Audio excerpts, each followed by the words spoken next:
जय श्री राम। आप सभी धर्म प्रेमी सज्जनों को, सनातनी हिंदुओं को, सभी को जय श्री राम। सोशल मीडिया के सभी पटलों पर अज्ञानता के वश स्वतंत्रता और परतंत्रता की चर्चाएं परिचर्चाएं चलती रहती हैं। उसमें द्वंद्वात्मक भाव देखे जाते हैं। तो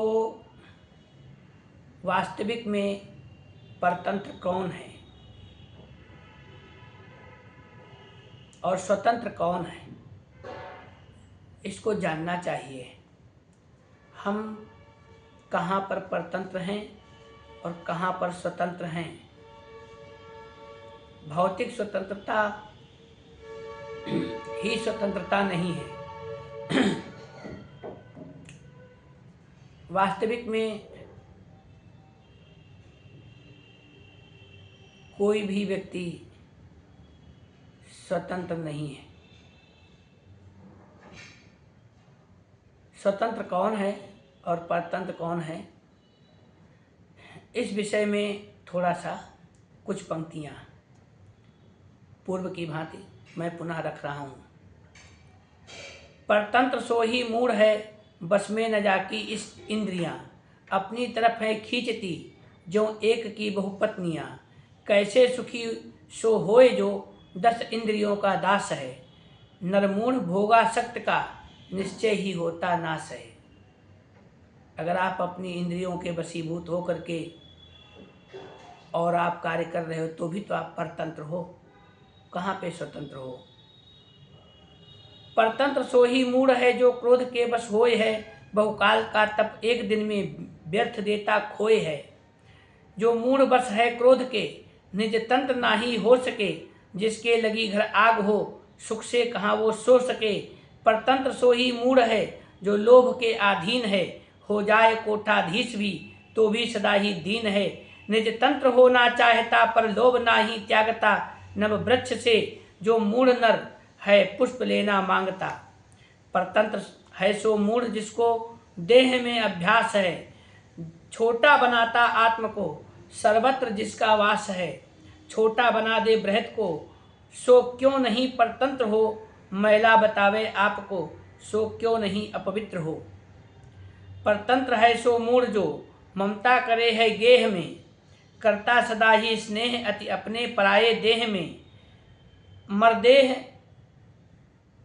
माने आपको स्वाधीन वासो हो सके, ना आदि को ना व्याधि को मृत्यु को है खो सके। परतंत्र सो ही मूढ़ है जो भेद शिव में देखता, निज तंत्र है सो धीर जो शिव एक सब में देखता। शिव शुद्ध सब में एक है, पावन परम निज तंत्र है, शिव आत्म जो ना जानता, निज तंत्र भी परतंत्र है। परतंत्र ही सब ही जीव हैं, निज तंत्र केवल ईश है। होता वही निज तंत्र जो भजता सदा जगदीश है।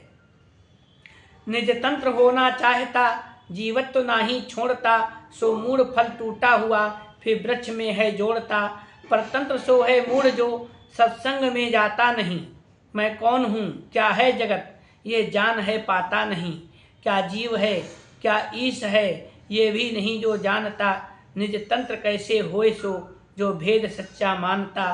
परतंत्र है सो मूढ़ जो दुर्गंध पड़ता नित्य है, सदग्रंथ के पावन पठन में देता नहीं चित्त है। सज्जन तथा सतशास्त्र से जो धीर करता नेह है, सो जान जाता है तुरंत परतंत्र सबका देह है।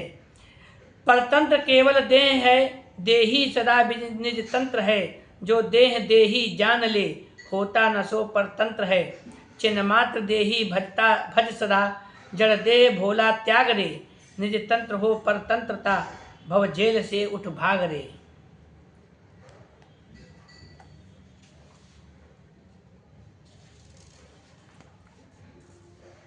तो ये स्वतंत्र और परतंत्र की बात कर रहे थे। अब थोड़ा सा इसी में ध्यान देने योग्य बात है। हमने बहुत सारे लोगों के मुख से एक बात सुनी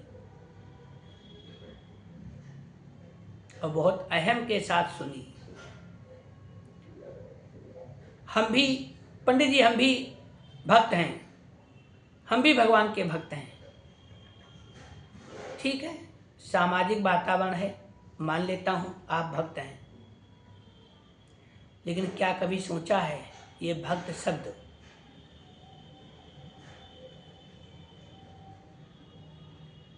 व्याकरण में इसका अर्थ अलग हो सकता है, लेकिन हम प्रसंगागत अर्थ लगा रहे हैं।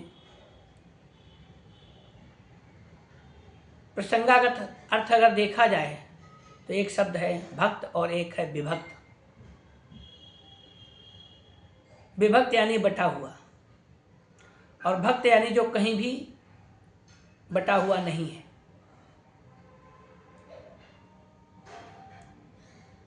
तो हम और आप कभी कर्मों में विभक्त हैं, कर्मों में बंधे हुए हैं। विभक्त यानी बंधा हुआ, कर्मों से बंधे हैं, परिवार से बंधे हैं, जिम्मेदारियों से बंधे हैं, पत्नी से बंधे हैं, बच्चों से बंधे हैं, काम से बंधे हैं, क्रोध से बंधे हैं, लोभ से बंधे हैं, मोह से बंधे हैं, अहंकार में बंधे हैं, भौतिक सुख साधनों में बंधे हैं, व्यक्ति विशेष से बंधे हैं, देव विशेष से बंधे हैं, मंत्र विशेष से बंधे हैं। कहीं न कहीं हम आप और सभी लोग बंधे हुए हैं। कोई राजनीति से बंधा है, कोई धर्म नीति से बंधा है, सब के सब विभक्त हैं। भक्त कोई नहीं, भक्त केवल एक हनुमान जी हुए हैं जो कहीं भी बंधे हुए नहीं हैं। ज्ञान नाम अग्रगण्यम, ज्ञानियों में अग्रगण्य इसीलिए हैं, सब कुछ आता है, ऐसी कोई विद्या नहीं जो ना आती हो। सारी विद्याओं को सीखने के बाद में भी भगवान सूर्यदेव से विद्या सीखते सीखते उन्होंने सब कुछ सीखा। जो गुह्य अगुह्य और परमोच्च विद्याएं, जितनी भी विद्याएं थीं सब कुछ सीखी, लेकिन वो कभी किसी चीज में बंधे नहीं, इसीलिए वो भक्त है। जो किसी भी चीज में नहीं बंधता वो भक्त है। भक्त ध्रुव हैं, जो ये जानते हुए भी कि वो राजपुत्र हैं। भक्त ध्रुव की कहानी आप लोगों ने सुनी होगी। इंद्र आदि देवता भी उपस्थित हो गए उसके तप के आगे, जो वायु आहार और के सहारे खड़े होकर के वायु आहार को भी त्याग करके खड़ा हो गया भक्त ध्रुव, 5 वर्ष का बालक। सारे इंद्रादि देवता, ऋषि मुनि, सप्त ऋषि सबने उसको प्रलोभन दिया, बालक तेरी इच्छा क्या है सब पूर्ण कर दें, लेकिन नहीं, वो किसी चीज में नहीं बंधा।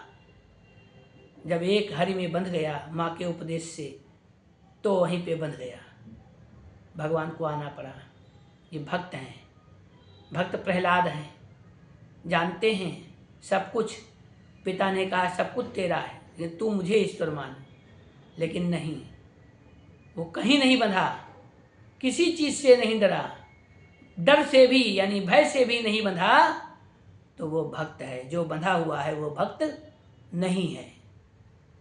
बाकी हम आप तथाकथित भौतिक स्वतंत्रता की, भौतिक भक्ति की बातें करते हैं, लेकिन हम लोग वास्तव में परतंत्र हैं और विभक्त हैं। और हम भक्त बन जाएं और हम वास्तविक में स्वतंत्र हो जाएं, तो ये सद्गुरु के माध्यम से ही संभव है, सत्संग के माध्यम से संभव है, योग के माध्यम से संभव है। भगवान और किसी चीज का वहन नहीं करते, यानी उसका भार नहीं उठाते, लेकिन भगवान किस चीज का योग उठाते हैं? योग क्षेमम वहाम्य हम, वो आपके जो सुयोग हैं, अच्छी चीज़ें हैं, उनका ही भार उठाते हैं, बाकी भार अपना आप उठाओ। तो ये कौन स्वतंत्र है कौन परतंत्र है, इसके ऊपर बोला है। क्षमा करना इस चीज़ को आप सब लोग, जो समझ में आए तो आप हमारे और भी वीडियो देखते रहिए। अभी हम इसी प्रकार से कुछ समय तक बनाते रहेंगे वीडियो। समय समय पर आप लोगों के कार्य की भी चीज़ों को बनाऊंगा, ज्योतिष शास्त्र पे भी बनाऊंगा। जय श्री राम।